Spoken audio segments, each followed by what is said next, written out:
I think the people that are harmed in this settlement are buyers, which is ironic because that was the whole point of this, was to help people. I was your typical mom with a real estate license. I was nowhere near performing at the level that I am now. One of our best practices is have someone you can bounce things off of. You only want to be a solo agent, but you still need a team of support around you. That's what holds us back, is thinking we have to do it all ourselves. We will do math different ways to get to the same answer. Yeah. I look at it from this angle, I look at it from that angle, hours just crunching numbers. Being able to educate clients exactly what value you do provide and how the process works is so important right now. We don't have time to waste time with non-committal buyers. You've got to control what you can control.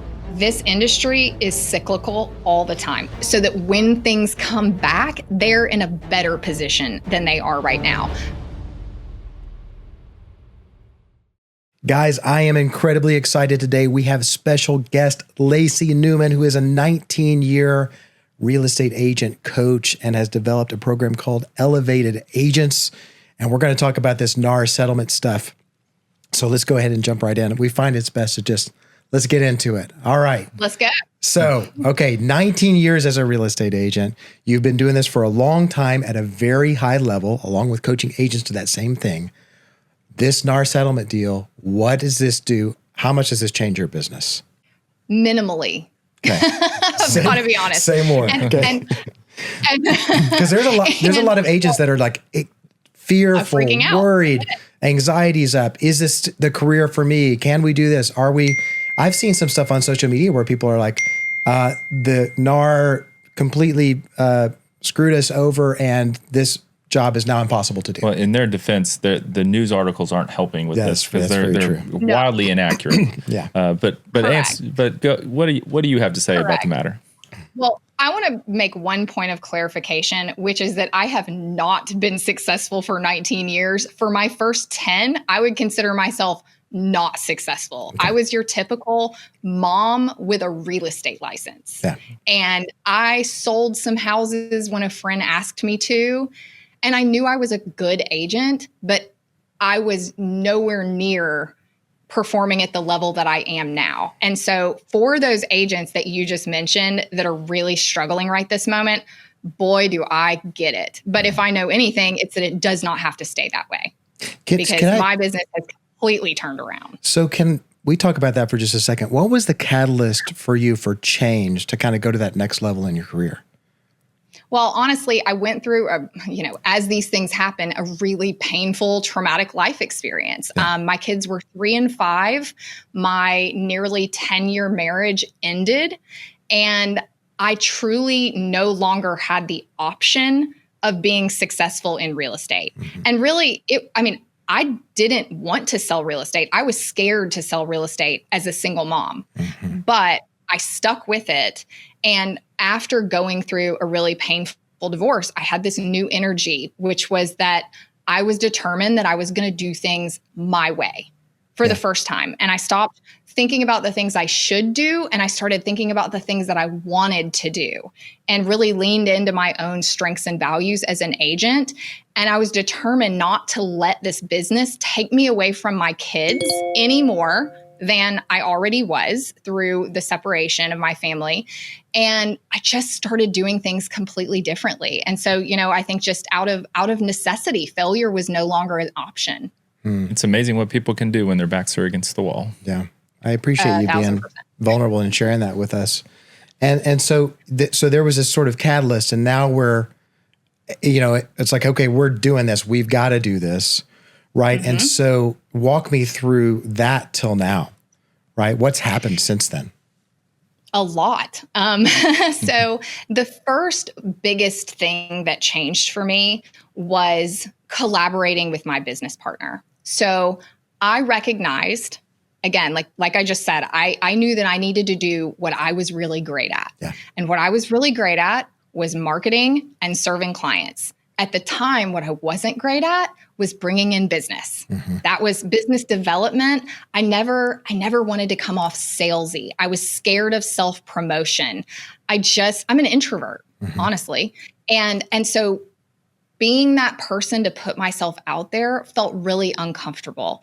And so what I ended up doing pretty quickly is that my business partner and I started our own team. We had been teammates on another team together, but we quickly realized that my strength set with his strength set was this amazing synergy that allowed us to be more productive together than either one of us could have been alone. And I think that's one of the biggest things that holds so many agents back in this business is this mentality that you have to do it by yourself. And I am a huge proponent, whether you are on a team or you have a team, or even if you only ever want to be a solo agent, like that's totally okay if you only want to be a solo agent, but you still need a team of support around you, because that's what holds us back, is thinking we have to do it all ourselves.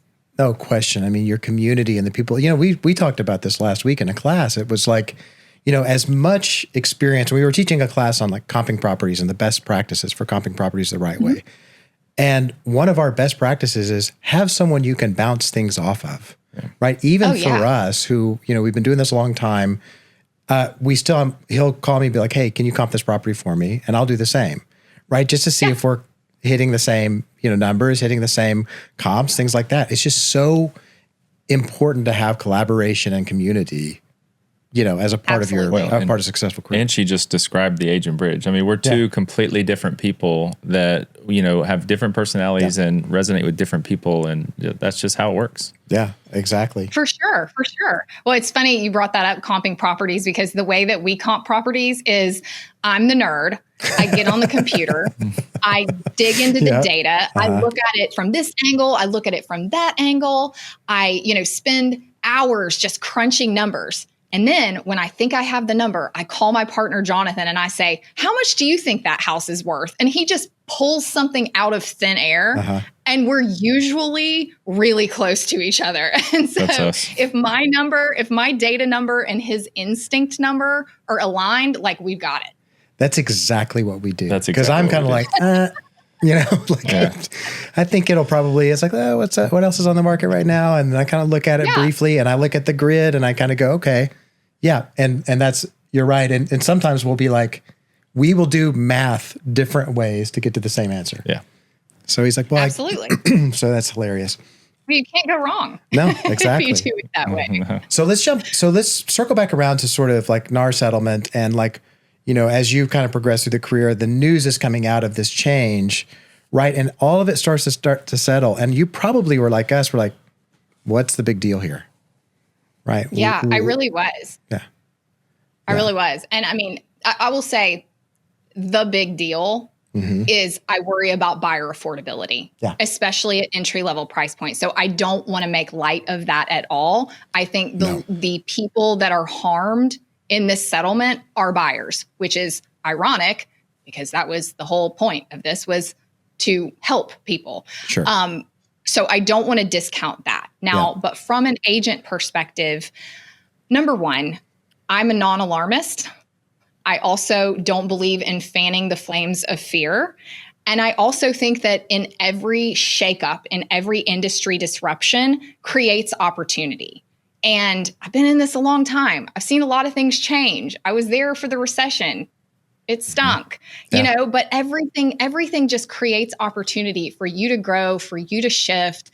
And I just come from that abundant mindset. And so I have never, throughout this entire thing, since it came down, almost a year ago, I've not ever panicked about this. I'm like, okay, well, we're going to, and I also haven't spent a lot of time and energy speculating on what was going to happen. I've devoted a lot of time and energy to improving our systems and processes, improving our marketing, and making sure we were turning up the dial on the value that we deliver both to buyers and sellers. I did not waste a lot of time wondering what was going to happen. Now that we're here, I'm curious about what happens, but I know that we're going to be in a great position to respond no matter what occurs.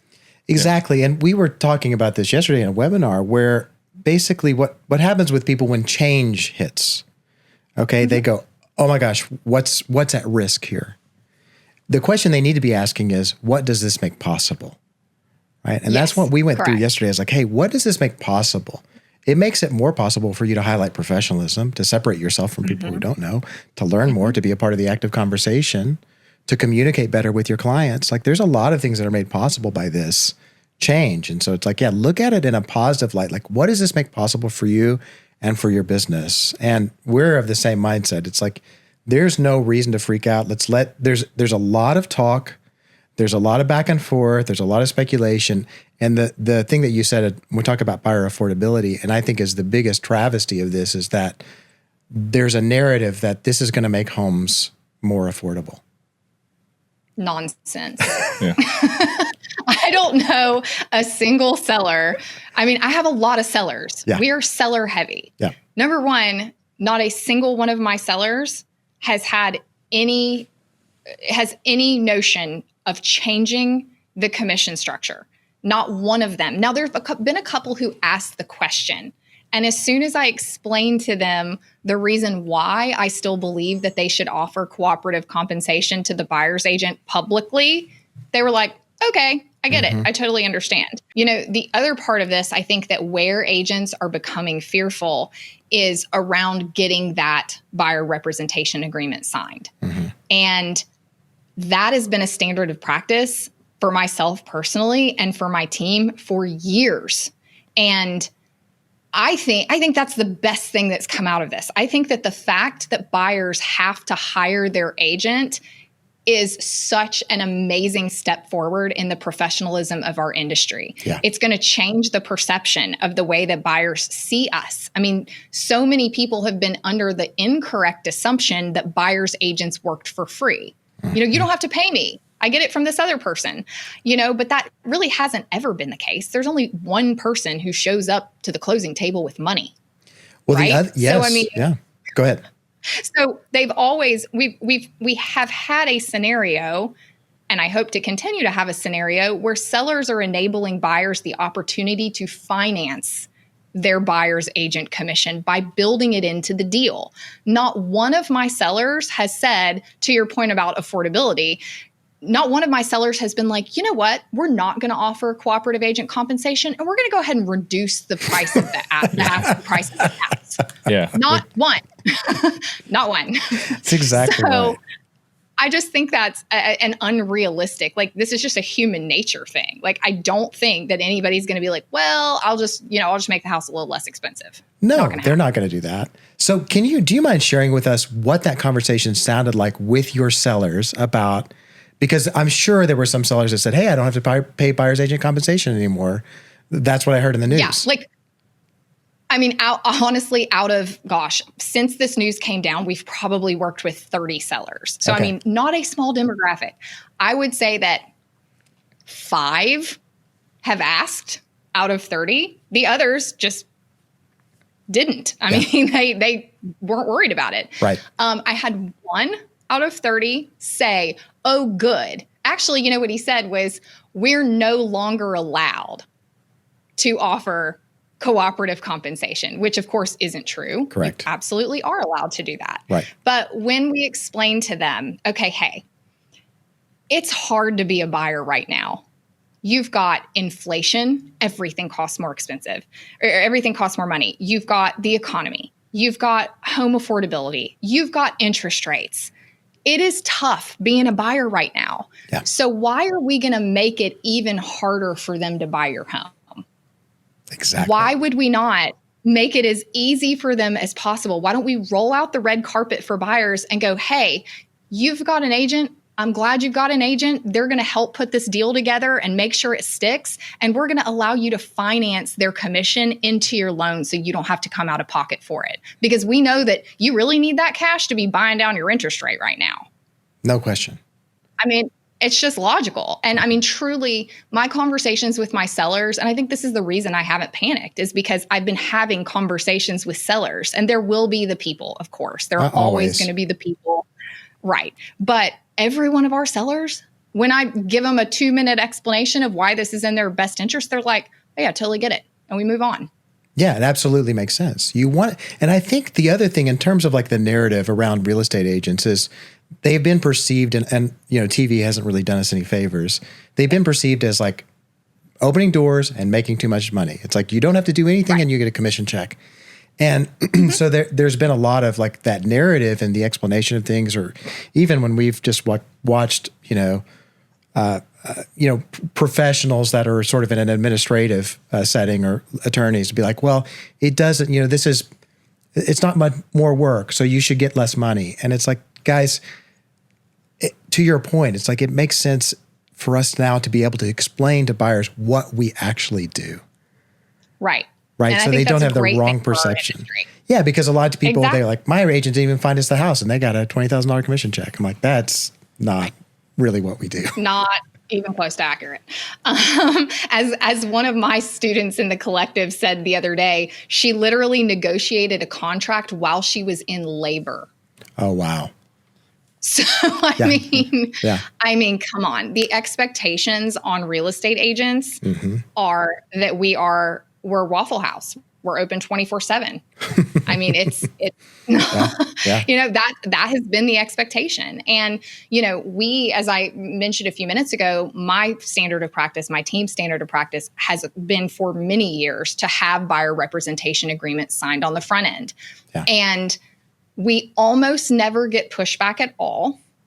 And part of that is because we do take the time to have a buyer consultation. We don't pick up the phone and somebody goes, hey, I'm interested in seeing this house, and we jump in the car and we go. We don't run our business that way. If you are interested in buying a house, you're going to have a meeting with us first. We're going to get to know you. You're going to get to know us. We're going to explain our value. We're going to make sure we're a good fit. And then at the end of the conversation, for years, we get to the end, we say, okay, do you have any other questions for us about all these things we've just talked about? And when they say no, I say, okay, great. All I ask is that because we spend so much time and so many resources working with our clients, we simply can only afford to work with clients that are willing to work with us exclusively. So I'm going to be sending you a copy of the buyer representation agreement. Let me know if you have any questions. Now, of course, we're amending this now to include some new things, but I've always put that buyer rep agreement out in front of them after the very first conversation. And there's so much fear amongst agents to do this because they're like, what if they say no? Well, what if they do say no? Yeah. They've just shown their cards. Yeah. If they say no, if you offer the buyer rep agreement and they say no, they're going to tell you, number one, I'm really not ready to buy now anyway. Or they're going to tell you, hey, I know a lot of agents and I don't want to hurt anybody's feelings. And so I'm going to let all my agent friends look for my house and I'm going to use whoever finds me the home. Mm-hmm. Or they're going to say something like, oh, my wife's sister-in-law just got a real estate license. And so we don't want to commit to you because there's a chance we're going to use her. And my whole thing is, why would you not want to know that now? Right. I mean, we have too much to do. And when I say we, I don't mean just me and my team. I mean, every single real estate agent out there.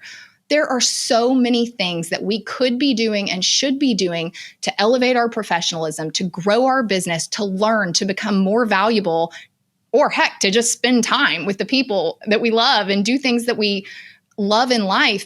We don't have time to waste time with non-committal buyers.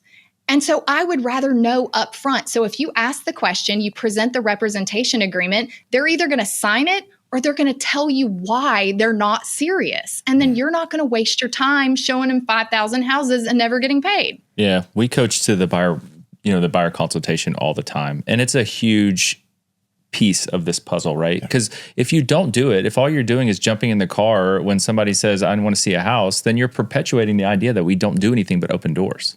Yeah. You have to have the buyer's consultation to walk through what the process looks like and what value you provide so that people understand. Yeah. And people, before did just pick a real estate agent that would open a door. But this is what our opportunity to show them that, hey, we provide this value and you need to select us like you would select a mortgage broker, like you would select a doctor or a lawyer or anything, that you were going through in your life.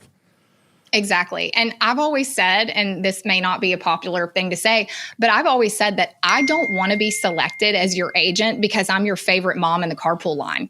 I want to be selected as your agent because I'm the best agent to do the job, which means that we as agents have often put too much emphasis on being friends with our clients.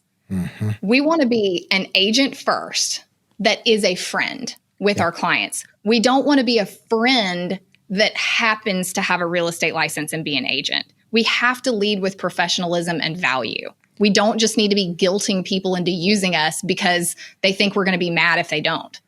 I absolutely agree with that. I think about, like, I have one of my best friends when I lived in Oklahoma, when we lived in the same town, was my dentist.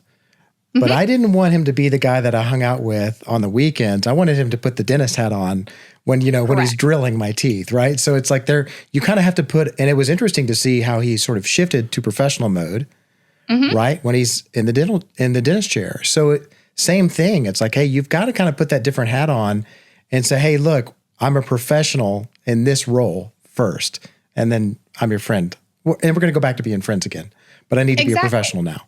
Yeah, exactly. Because the thing is like, there's the know, like, and trust factor, right? Yeah. There's a lot of people that I know and like that I wouldn't trust to drill in my mouth, that I wouldn't trust to represent me in court, that I wouldn't trust to represent me in the purchase or sale of the biggest asset I own. Yeah. And so that trust factor is the most important factor of that. You want to be known, you want to be liked, but trusted is the most important thing. Okay, so let's be a little controversial. So when you are going to when you're starting to show houses, right? And now we've got, we have compensation in Nashville anyway. There's seller concession box now on the MLS, right? Let's just say that says $0 or $1 or whatever it says.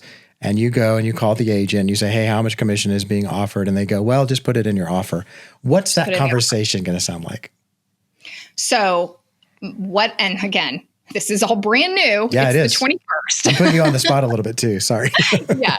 So we have not been in this conversation in the last 3 days. Right. But the email that I am sending to all of my buyer clients that I currently have that have a signed buyer representation agreement that we are now needing to amend, what I'm reminding them is that here in Tennessee, our representation agreement has always said that if the seller is not offering to pay the compensation, that the buyer will be paying it.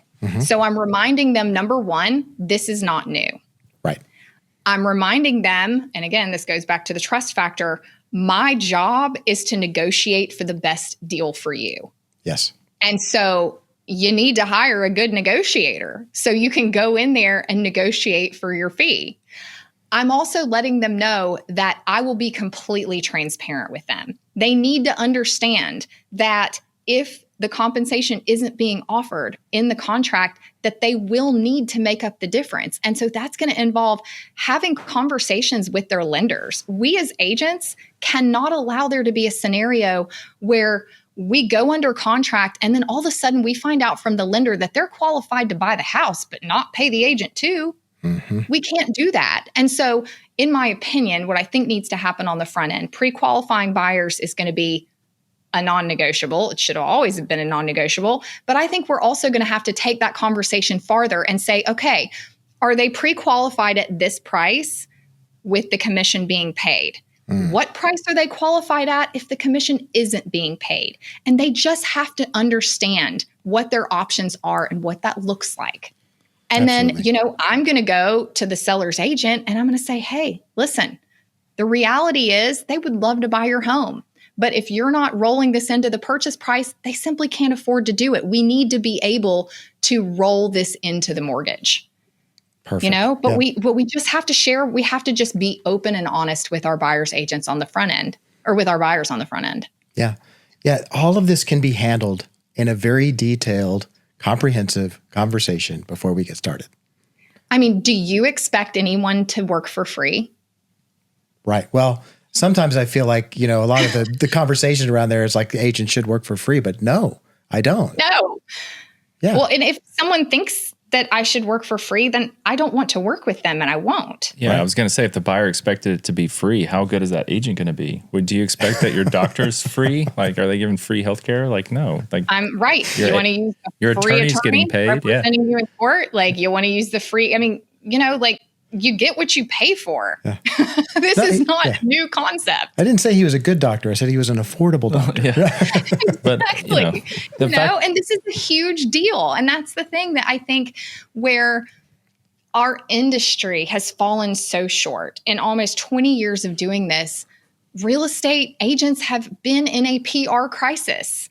Yes. Because this isn't how it really is, but the perception of what we do and what our role is and what our value is has been incorrect this entire time. And we've allowed that to happen. Mm-hmm. And so I welcome this opportunity. Like you said, my program that I work with my agents on is called Elevated Agents. And I'm not just about elevating the individual agent, I'm about elevating the whole industry. And so to me, I think that this is such an opportunity. I think it's such a poignant moment.